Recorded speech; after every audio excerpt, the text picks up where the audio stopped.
हाँ वो कैसे ही क्यों ना हो।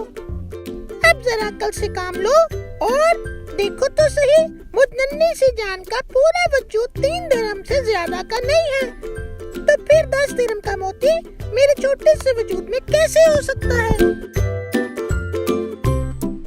बेशक कहती तुम ठीक ही हो ए नन्ही मुन्नी चिड़िया, वो तीसरी नसीहत तो बताती जाओ। अरे भाई, तुमने मेरी पहली नसीहतों पर कौन सा अमल कर लिया जो मुझसे तीसरी नसीहत भी सुनना चाहते हो।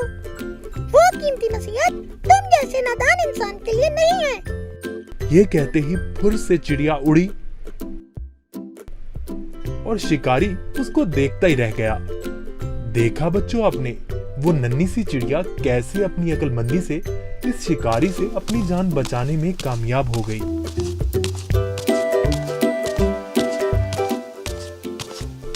किसी बेवकूफ को नसीहत करना ऐसा है जैसे बंजर जमीन में बीज डालना।